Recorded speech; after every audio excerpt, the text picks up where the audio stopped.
In that moment, everything felt uncomfortable and tense. The hallway was filled with whispers of disgust as people avoided the homeless man, covering their noses and stepping back as if he carried some kind of danger. John mocked him instantly, throwing sharp comments without a second thought, but I couldn't look away from his eyes. There was something strange about them, something that didn't match the worn clothes or the dirt on his hands. His eyes carried both pain and gentleness, a softness fighting through years of suffering. And for a second, I felt frozen, like I knew him from somewhere, like he wasn't just another stranger passing by. While everyone else treated him like he didn't belong, something inside me questioned why he was here, what life had done to him, and why I suddenly cared, and I didn't realize it then, but that moment was the beginning of everything. When John stormed back into my life demanding answers, it was almost surreal to watch the truth unfold in front of him. He tried to twist the situation, tried to make me feel guilty, but for the first time, his words didn't hold any power over me. Because standing beside me was someone who had no reason to lie, no motive to manipulate, someone who had shown me more sincerity in a few days than John had in years. And when John insulted him again, something inside me finally snapped. I saw clearly who truly cared and who never did. Letting go of John didn't feel like a loss, it felt like release. And choosing the man who had shown me kindness, honesty, and a painful but genuine heart felt like stepping into the life I had always deserved, and for the first time in a long time, I felt truly free. When he finally opened up about the backpack, it felt like the entire world paused around us. I had assumed it held food or a few belongings, something practical for someone living on the streets. But when he said it belonged to his daughter, something inside me tightened. His voice didn't shake, yet I could hear years of pain sitting behind every word. He told me how he'd looked away for only a moment at the beach, just long enough for everything to go horribly wrong. The way he described running into the water, trying to save her, trying to reach her, it was the kind of heartbreak you can feel even if you've never lived it.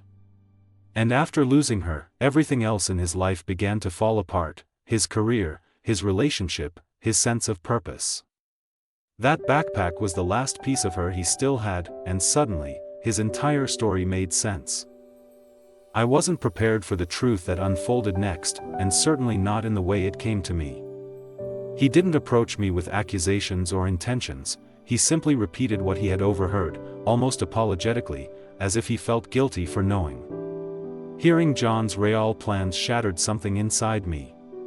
The man I depended on, the one I defended, the one I convinced myself I needed, he was only waiting for his promotion so he could walk away from me, and worse, replace me with someone else.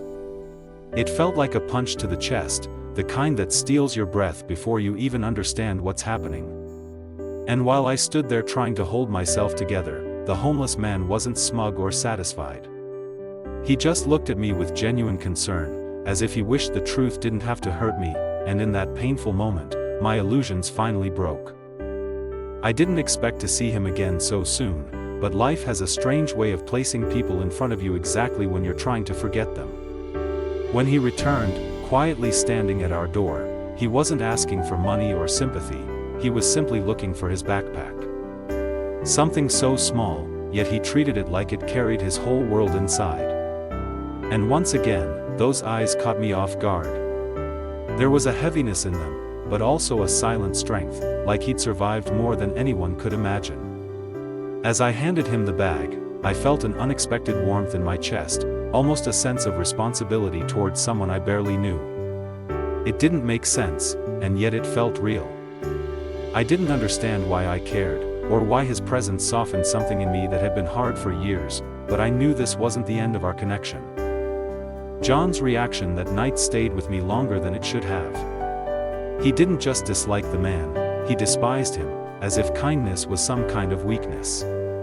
Every word he spoke dripped with arrogance, and every gesture made it clear he believed people like that didn't deserve to exist in our world. I tried to brush it off, to remind myself that John was stressed or tired, but deep down, something felt wrong. Because while he kept insulting the man, I couldn't shake the quiet pull I felt toward him. It wasn't attraction, it was empathy, confusion, curiosity.